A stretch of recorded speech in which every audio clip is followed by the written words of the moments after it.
Middle school basketball had a set of games last night against Fox Creek Junior High, and the high school varsity teams are on the road to Phoenix today against a very tough opponent. We've got all the details in our sports report plus news, history, and more just ahead on Patriots Today.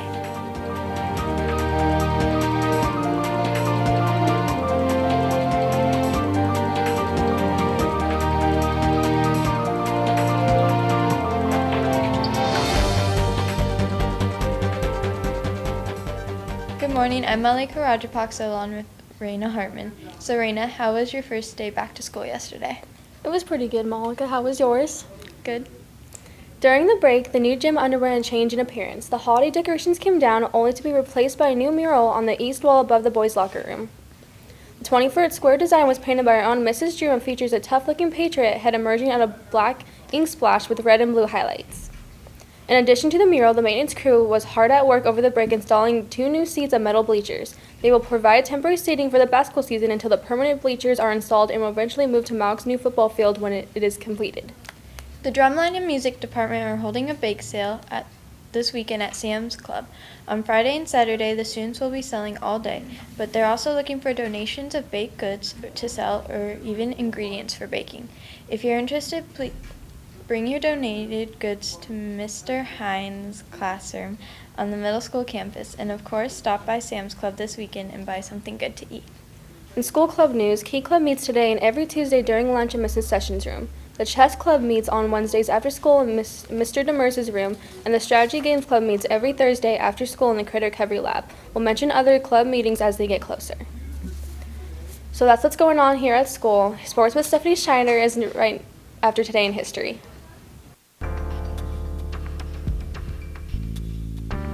In 1797, the modern-day Italian flag was first used. In 1894, William Kennedy Dixon received a patent for motion picture films. In 1942, the siege of the Bataan Peninsula began.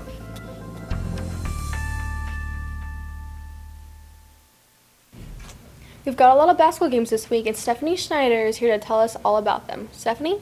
Thanks, Raina. We've got a really busy week ahead of us, and it got started last night. The middle school teams have the busiest schedule with 4 games in 6 days. They kicked things off last night with a series of games against the Falcons from Fox Creek Junior High. The girls started things off with a strong win against the Lady Falcons. Our girls led the entire game, sometimes by as much as 20 points. The only downside to the game was a late fourth quarter ankle injury to the starter and team leader Haley Jones.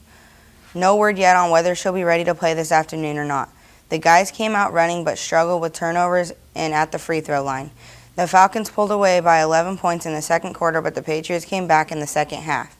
Daryl Franklin led his team in scoring and rebounds, but it wasn't enough, and Fox Creek took a 3-point win, 46-43. This afternoon, our junior Patriots will take on a Bullhead City Junior High, and tomorrow it's Black Mountain of Golden Valley, all in our new gym. Then they travel across the river this Saturday to face Laughlin Middle School at noon, Arizona time. Meanwhile, the high school varsity squads are on the road to the Phoenix area today to play Sequoia Pathway in what promises to be a challenging matchup for both girls and boys teams. The Sequoia Pumas are ranked 3rd overall in the girls 2A division, and their boys team is currently ranked 1st in the state. The Patriots had a home game scheduled for this Friday against Benjamin Franklin High School, but the other team canceled and had to forfeit. That's it for your sports report. I'm Stephanie Schneider. Thank you, Stephanie. We'll be right back with the news in just a moment.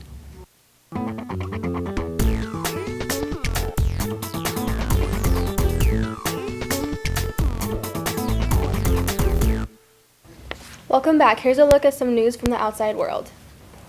We may be experiencing a mild winter here in Bullhead City with recent temperatures in the 70s, but much of the rest of the country is struggling with an icy cold winter that has been breaking records left and right. Yesterday morning, the nationwide average temperature was less than 20 degrees, as temperatures at Chicago's O'Hare Airport were actually colder than the South Pole, with a wind chill pushing the temperature down toward 50 degrees below zero.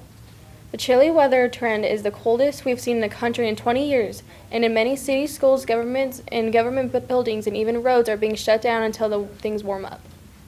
State governments are having a hard time making up their mind. For years, the government have been working hard to encourage the use of electric cars as a means of helping the environment.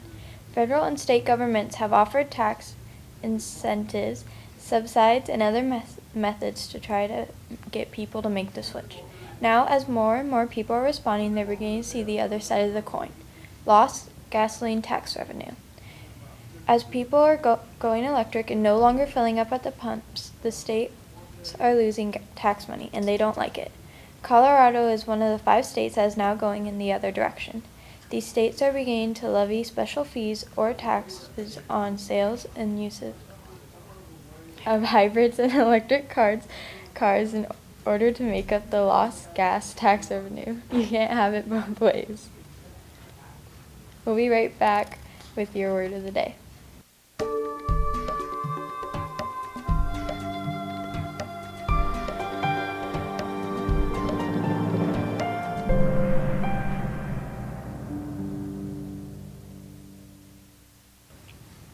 Thanks for watching, everyone, and we'll see you tomorrow.